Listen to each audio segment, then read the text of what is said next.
Hello friend, welcome to online study place. दोस्तों, आज की वीडियो में मैं आपके लिए टॉप 15 मोस्ट इम्पोर्टेंट बायोलॉजी का क्वेश्चन लेके आया हूँ, जो आपके आने वाले एग्ज़ाम के लिए वेरी इम्पोर्टेंट। दोस्तों, हमारे चैनल को ज़रूर सब्सक्राइब करें, साथ में बगल वाले बेल आइकन को दबा दें। चलिए आज का प्रश्न शुरू करते हैं। जीव विज्ञान शब्द का प्रयोग सर्वप्रथम किसने किया? लेमार्क तथा ट्रेविस ने, अरस्तु ने, पुरकिंजे ने, वॉन मोर ने। दोस्तों, आज के प्रत्येक प्रश्न के लिए आपको 5 सेकेंड मिलेगा। इसका राइट आंसर होगा लेमार्क तथा ट्रेविस ने। चलिए अगला प्रश्न देखते हैं। वनस्पति विज्ञान के जनक कौन हैं? अरस्तु, ऑसवाल्ड टिपो, कैरोलस लीनियस, थियोफ्रेस्टस।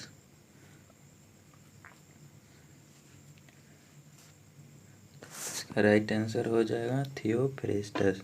चलिए अगला प्रश्न देखते हैं। जीव विज्ञान के जनक कौन है? डार्विन, लेमार्क, अरस्तु, पुरकिंजे। तो इसका सही आंसर आप दीजिए।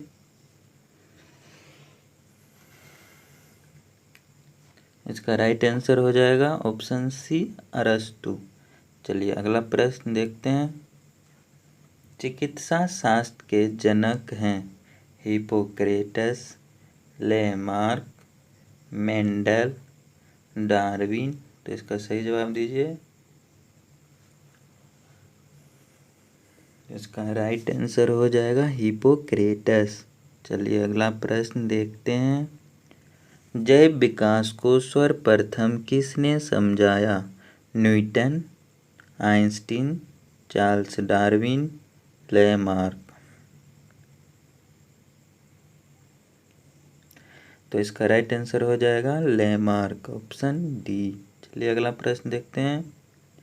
किस वैज्ञानिक द्वारा विकास का सिद्धांत प्रतिस्थापित किया गया? Charles Darwin, Charles Dickens, Albert Einstein, Isaac Newton. तो इसका सही जवाब राइट आंसर हो जाएगा ऑप्शन ए, चार्ल्स डार्विन। चलिए नेक्स्ट प्रश्न देखते हैं। प्रसिद्ध विकासवादी वैज्ञानिक चार्ल्स डार्विन ने किस पुस्तक में अपने सिद्धांत का प्रतिपादन किया? The families of flowering plant, the origin of species, the life on earth, the story of the living world. इसका सही जवाब दीजिए। तो इसका राइट आंसर हो जाएगा द ओरिजिन ऑफ स्पीसीज। चलिए नेक्स्ट प्रश्न देखते हैं। डार्विन के विकास के सिद्धांत के अनुसार जिराफ की लंबी गर्दन नील गर्दन लंबी कैसे हुई? पीढ़ी दर पीढ़ी ऊंचे पेड़ों पर पत्तों तक पहुंचने के सतत प्रयास के कारण बनी। इससे कोई लाभ नहीं है और मात्र एक संयोग है। उसे आहार प्राप्त करने का लाभ देती है, जिसके कारण लंबी गर्दन वाले जीव जीवित रहते हैं। अफ्रीकी सांवला के विशेष मौसम का परिणाम है।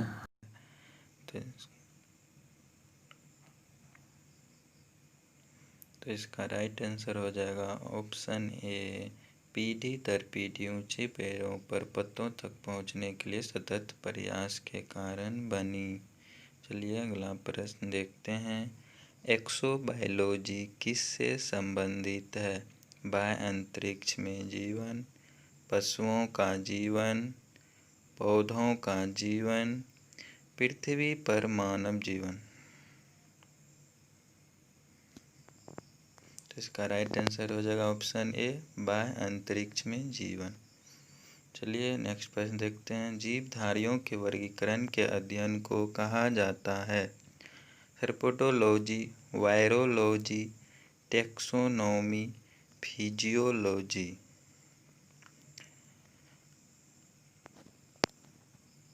तो इसका राइट आंसर हो जाएगा टैक्सोनॉमी, ऑप्शन सी। चलिए अगला प्रश्न देखते हैं। निम्नलिखित में से कौन सा एक सही सुमेलित नहीं है? नहीं पे ध्यान देना। फूलों की खेती फ्लोरिकल्चर, फसलों की खेती एग्रोनॉमी, सब्जियों की खेती हॉर्टिकल्चर, फलों की खेती पोमोलॉजी।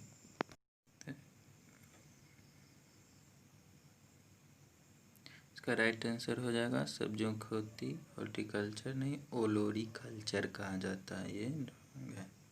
चलिए नेक्स्ट प्रश्न देखते हैं। पक्षी विज्ञान के अंतर्गत किसका अध्ययन किया जाता है?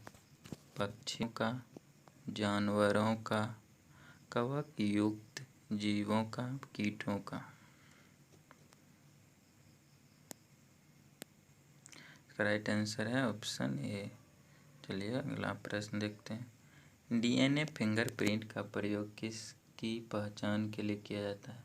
माता पिता, बलात्कारी, चोर, उपयुक्त, सभी। चलिए इसका जवाब दीजिए। राइट आंसर हो जाएगा ऑप्शन डी, उपयुक्त सभी। चलिए अगला प्रश्न देखते हैं। डार्विन फिंचेज का प्रयोग किस समूह के लिए किया जाता है? मछलियों के लिए, छिपकलियों के लिए, पक्षियों के लिए, उभयचरों के लिए।